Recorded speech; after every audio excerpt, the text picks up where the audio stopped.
Grand Cross Age of Titans is a brand new strategy anime RPG that is currently in early access as of me recording this video, and is launching, I think, in the very near future, like in the next few days, maybe sometime next week. This is a game that is very, very similar to another game called State of Survival. Think State of Survival, but with some absolutely stunning waifus. It's impossible to trust in anything. Like the characters in this game are phenomenal. I know. Arrogance hasn't changed a bit. I mean, even she's hot. Take that! I mean, we have guys that are just as hot as well. It's crazy. This game has such attractive looking characters. Clap if you want to see my stunts. And then unfortunately, like this is the kind of game. I'm sure you immediately recognize the kind of game this is just by looking at the screen. And this game isn't going to appeal to everyone. And I will preface this entire video by stating, I have actually kind of been having fun in it. I liked State of Survival. I did a dedicated video on State of Survival because I enjoyed that whole like life simulation, build up your base from the foundations of your base from nothing into a city overflowing with people, buildings everywhere, powerful units. Unfortunately, I found out after investing about $150 into State of Survival that it was a pay-to-win piece of crap, but I had fun over the couple weeks I played it, and I have been having a lot of fun playing this recently because it's the same kind of game but with hot waifus. Before we go ahead and jump into this video, I do want to state that I do this Player Pass series as a regular series on this channel now, where I dive into gacha games like this before they release, after they release, during various different test phases. I urge you to go ahead and check out the series, check out the other videos in the series if you have the time. With that in mind, I've been playing this game for the last roughly three and a half days. I probably invested a solid 8-9 hours into it thus far. This is, I believe, the early access ahead of the launch in a few days. And the reason I'm doing a video on it now is because I've kind of hit a wall where I've pretty much run out of resources and I'm no longer really capable of making progress in a timely manner. All progress is going to be gated behind like 8 to 12 hour wait periods at this juncture. So what that means is that if I want to push out the video before the game launches, I kind of have to do a dedicated video on it today or tomorrow. I opted for today. Now, this game features both an overworld and your castle. The overworld features, and this is where they actually go on to claim the game is an MMO because of the number of players that populate the overworld. There's an overworld. You can send out groups of troops that are accompanied by their troop leader to engage monsters in battle. You can send out units to gather resources. There are specific units that you can send to gather resources. You can gather wood, you can gather ore. There are a multitude of different resources currently available for you to harvest, and monsters of varying levels and difficulty for you to fight. And while you can explore the open world like that, I feel like there is, there's like large scale PvP battles and stuff like that between guilds, but I haven't gotten to participate in that yet because I just joined a guild today. Early access is very limited in terms of how many people are currently playing, and I'm assuming this will all be something that I can participate in after the game officially launches. This entire video is based purely off of what I can do right now, based off the limited number of people that are playing it, and based off of what I have access to. So that was the overworld. This is your castle. Your castle has a base level. You can upgrade your castle. The castle provides various different boosts to the production speed of resources. You have a plethora of different buildings that you can build. As an example, we have the farm, which produces food. You have the hospital, which allows for you to heal your units. You have the sawmill, which produces wood. You have various different buildings that allow you to create and train troops, like the cavalry training ground, which allows you to craft a number of different units that ride horses. You have the infantry training ground, which allow for you to train units that are fully coated in armor, sword, and shield. They're frontliners. We have the archer training ground. It's pretty self-explanatory. The combat engineer workshop, which allows for you to train various different siege weapons. There are a number of other building types that are present in game, but they all function pretty much more or less as you'd expect them to. Before we discuss anything else concerning Grand Cross, so I do want to take a moment here to thank our incredible patrons over on Patreon. You guys are absolutely incredible and allow for me to continue to invest time into creating videos on games like this. Also, if you have a moment, consider following me over on Twitch, where I stream every single weekend. Beyond the buildings that you can create that actually serve a purpose, you have the decoration shop, which allows for you to place down very expensive aesthetic items, like a tree. Like this costs almost all of the food I have to place down this tiny little bush. That's not something that I would spend my resources on, not at all. There are entire themes: snowy field, dangerous swamp, the land of night and curses. They allow for you to really customize your castle, your town, and give it a unique flavor, unique personality, unique flair. Inside your castle are also monsters. This is where a lot of the engagements happen. Elite monsters and story-related monsters. And that's where the combat comes into play. Combat is tactical. It is a strategy-based combat system. You choose your waifu or your husbando. You choose the soldiers you want to accompany them. So she, as an example, has the infantry. She has the archers and the siege weapons. I'm gonna go for infantry here. You then place down where you want your heroes to spawn, and then the match begins. You have to physically, manually choose where you want your units to go, which units you want your hero to engage. I'm gonna send her in the middle because she's actually the highest level character I have. I seem to be doing well. I'm gonna send my little Neko girl over here. She's actually much lower in level. And there, okay, well, this is actually going over very quickly.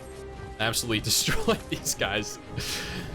Beyond engaging enemies, beyond building, you can save troops, you can expand, you can purify. Like, there are a number of different ways to go about actually expanding your castle. I will touch on abilities real quick. And the only way I can really showcase this is by entering an elite battle. So here we have 5 enemies, and I guarantee I'm 100% certain I'm not going to win this. So I'm going to deploy my cavalry here. The game allows for you to equip a type of ultimate skill from characters that you recruit. You can use this when the battle begins. I'm going to send her off to engage this group of enemies here. I'm going to place the special skill here, which is an AoE heal. I don't think I'm going to successfully manage to win this. I might, though. I've killed 2 of the units already. Oh God, I tried this yesterday and I got absolutely destroyed, but I am winning. Oh my God. Color me impressed. These archers clearly have absolutely no accuracy. They have the accuracy of a stormtrooper. Let us bring the end. All right. I mean, I'm happy. That sounds good to me. Damn. All right. That's the first elite victory I've successfully had. This is the first chest I've opened too. All right. What do they give? VIP points. Oh, right. For the VIP pass. Okay. Yeah. That's about what you would expect it to be. As an additive to the combat, we have the Titan Hanger, which actually allows for you to customize and deploy your own Titan. These Titans are enormous allies that are exponentially more powerful than we are, that have access to unique abilities that we don't have access to, that are all but a necessity when it comes to continuing with the game, exploring, winning battles. The castle itself, the walls of the castle do have durability, and these castle walls can be destroyed and infiltrated. Battles and your ultimate success in battles are solely dependent on the characters that you deploy. Husbandos, waifus. I've leveled up 2 so far. I've got my Valkyrie to level 14. I've ranked her up once. Leveling them up is actually, the resources that are required are not easy to obtain, and admittedly neither are the characters. I have successfully done 0 10 pulls in the 4-ish days I've been playing this game. 0 10 pulls because I haven't gotten enough resources to. Now your characters have, or your heroes have talent trees. These allow for you to customize your character how you want. My Valkyrie uses a cavalry as her unit type, so I've been upgrading the cavalry damage as opposed to the cavalry HP, because I feel like the best defense is good offense, right? It doesn't matter how much damage you can take if you kill the enemies before you take damage. That's how I like to see things. My treatment is I'd rather die than retreat. The gacha is admittedly not good. I do not think the gacha is good in any capacity. I think like this limited banner here requires 6,000 crystals, and over playing the last 4 days and completing 8 chapters, I have accumulated 1,790. That's it. So that's never gonna happen. They might change that. I don't know. But at present, there's no way I could afford that. You can buy crystals though, so there's that. If players wanted to play or pay money during the early access, they can. I'm not the kind of person that would do that, but it's definitely possible to do. There are other game modes outside of just explore the overworld, kill the monsters inside your castle. There is Kingdom Chronicles. You seem way too skilled at this. And I haven't touched this yet, but the game modes and even the game itself is very narrative driven. There are a lot of scenes that play out in game. It's all fully voice acted and it plays out kind of like a webtoon. Valkyrie, why are you looking at me like that? The voice acting isn't very Oh, good. you're pretty sharp. My stats are admirable, aren't they? But I don't do rapport quests out of principle. I guess you could The say story I'm itself a isn't dignified actually bad player who either. keeps a safe distance You're from essentially the main these two character. characters that were isekai'd into this world. You were summoned by this priestess or the queen or something, I don't remember.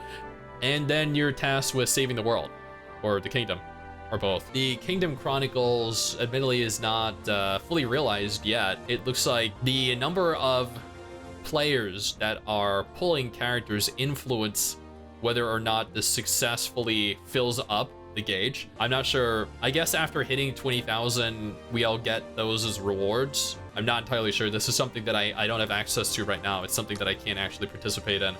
There's PvP. This is also something that I have not participated in yet. I'm curious to see how it works out. I think this is probably the person that I have the highest likelihood of defeating. You can only place down 2 units. That's kind of disconcerting because I feel like I'm gonna be severely at a severe disadvantage, especially when they can do 3. Oh, is it auto? Okay, well, the PvP matches are evidently automatic. You have absolutely no control over them. Yeah, the PvP is about as boring as you'd expect. You can skip the battle. You can skip the entire thing. That works for me because honestly, I find auto PvP incredibly boring. But there's PvP in the game for those of you that probably pay a lot of money to get the overpowered units. There's Demon Extermination. It does not seem like I have the tickets to actually participate in the Demon Extermination right now. And there's a decoration contest coming, so that could be cool. There's a guild system, but I mean, like, I don't think there are enough players right now to really warrant having the guild, or to not necessarily warrant, but for me to actually properly engage in all the different guild features. I know that there are territory wars, there are guild wars, we can attack and defend other people's bases, but this is pretty much the game. You have some absolutely stunning looking characters. They are beautiful. The males are... I can't eat raw meat.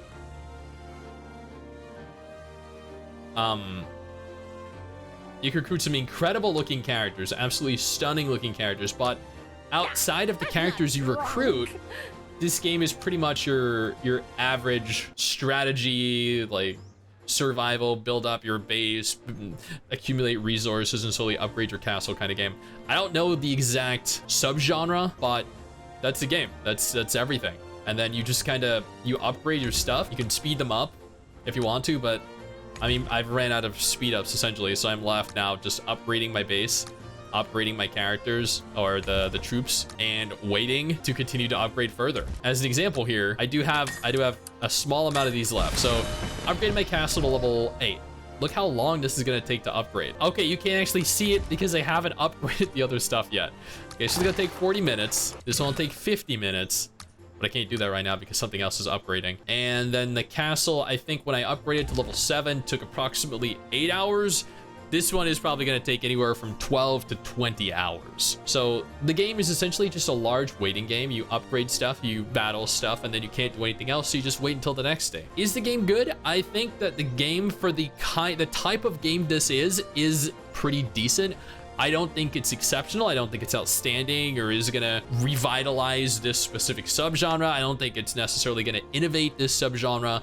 I think it's fun and it can be fun, but at the same time, at the end of the day, it's like every other game, just with really hot waifus. So if you're looking for a game of this type with really attractive waifus and husbandos, then this is your game. Otherwise, stick to whatever you're playing, I guess. Now, if this is not a game you're interested in, absolutely no problem. I got you covered with 2 different videos on screen right now. I strongly urge you to check out. Before we go any further,